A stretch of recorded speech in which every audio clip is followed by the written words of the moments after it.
Kitab Tajul Arsh Al-Habib Ali bin Husain Al-Abbas, beliau menceritakan dulu di India ada seorang habaib, ada seorang zuriyah Nabi Muhammad, wali besar. Beliau tinggalnya di dalam hutan, tidak pernah pakai baju. Ini Habib pakai sarung, tidurnya di atas pohon. Namanya Al-Habib Muhammad Maulad Danggal Al-Abbas. Beliau di India. Setiap hari orang-orang Hindu datang kepada beliau minta doa, saudara-saudara. Setiap orang-orang Hindu yang datang ke hutan bertemu dengan beliau, pulang dari hutan mereka masuk Islam. Raja Hindu ini mulai khawatir, maka raja pergi ke hutan menemui Habib Muhammad. Ini raja bilang, Habib, mulai sekarang stop, berhenti. Habib kasih masuk, saya punya rakyat masuk Islam. Makin hari tiap hari saya punya rakyat masuk Islam.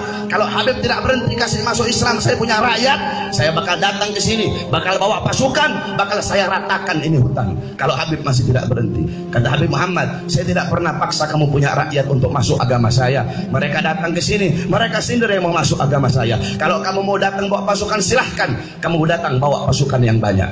Besoknya itu raja datang bawa pasukan gajah yang banyak, saudara-saudara. Ketika Habib Muhammad mengetahui hal itu, Habib Muhammad memerintahkan nyamuk-nyamuk yang ada di hutan untuk melawan pasukan gajah tersebut, sehingga pasukan gajah itu hancur berantakan. Datang ini raja Hindu di hadapan Habib Muhammad, dia bertekuk lutut, dia minta maaf, dia mohon maaf, dia bilang, saya minta maaf Habib, saya minta ampun Habib, saya janji nggak bakal saya larang rakyat saya masuk agamanya Habib. Saya janji setiap hari Jumat saya bakal datang ke sini bawakan makanan untuk Habib. Satu yang saya minta sama Habib, jangan pernah Habib paksa saya untuk masuk agamanya Habib. Benar, ini raja Hindu. Tiap Jumat dia datang kepada Habib Muhammad Maulad Danggal, dia kasih makanan, dia cium tangan. Dia datang tiap Jumat, dia cium tangan, kasih makanan, dia pulang cium tangan. Setiap Jumat ini raja Hindu cium tangan kepada Habib Muhammad Maulad Danggal Al-Abbas. Akhirnya ini raja Hindu meninggal, saudara-saudara. Kamu tahu orang Hindu kan kalau meninggal dibakar. Ketika ini raja Hindu dibakar tubuhnya, seluruh jasadnya terbakar, seluruh jasadnya hancur jadi debu, kecuali mulut dan tangannya yang tidak terbakar, saudara-saudara. Kenapa mulut dan tangannya tidak terbakar? Karena tiap Jumat dia mencium tangannya Habib Muhammad Maulad Danggal Al-Abbas. Itu raja, ini keluarga raja datang ke Habib Muhammad. Ini raja, keluarga raja bilang, Habib, ini raja ketika meninggal seluruh jasadnya hancur kecuali mulut dan tangan yang tidak hancur Habib. Kenapa ya Habib kok bisa seperti ini?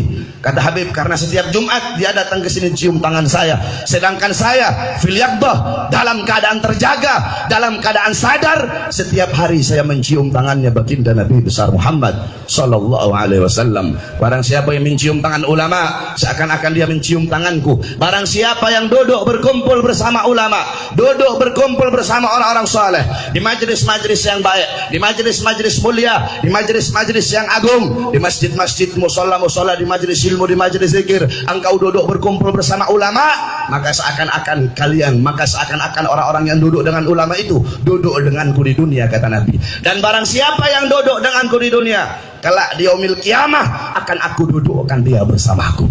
Saudara-saudara, kamu tahu orang yang beruntung di akhirat, orang yang berbahagia di akhirat bukanlah orang-orang yang hanya datang sekedar bawa pahala zakat, sekedar bawa pahala puasa, sekedar bawa pahala sholat, sekedar bawa pahala haji, bukan.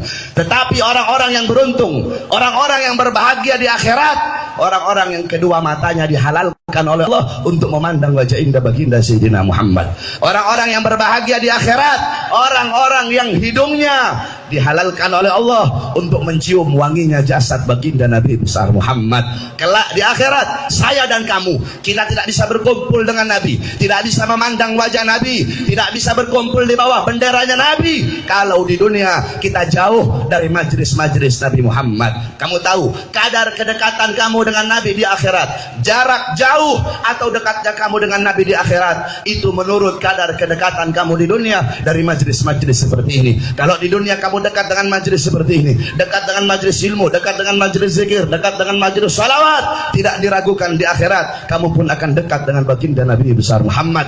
Jarak jauh dekatnya kamu di dunia, jarak jauh dekatnya kamu di akhirat dengan Nabi, itu menurut jarak jauhnya kamu di dunia dari para ulama. Kalau kamu di dunia dekat dengan para ulama, dekat dengan orang-orang soleh, dekat dengan penyambung lidah Nabi, dekat dengan pewaris perjuangan Nabi, dekat dengan penyambung lidah Nabi, penerus perjuangan Nabi Muhammad, maka tidak diragukan di akhirat kamu pun akan dekat dengan Nabi Muhammad. Tetapi kalau di dunia kamu jauh dari ulama, jauh dari orang soleh, jauh dari majelis ilmu, jauh dari majelis zikir, jauh dari masjid, jauh dari Al-Quran, jauh dari syariat, jauh dari sunnah, maka tidak diragukan di akhirat kamu pun akan jauh dari Nabi Muhammad. Kenapa? Karena majelis-majelis pada malam hari ini, majelis seperti ini nih, ini warisan Nabi Muhammad, ini warisannya Nabi.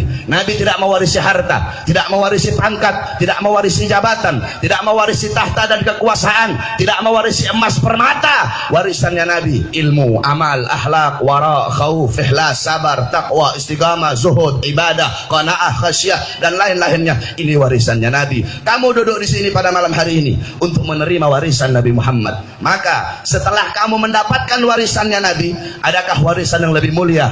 Adakah warisan yang lebih agung? Adakah warisan yang lebih bermanfaat bagimu di dunia dan akhirat selain daripada warisan Nabi? Tidak ada, saudara-saudara. Kalau mau dibandingkan di luar sana, kamu dapat warisan 1 triliun.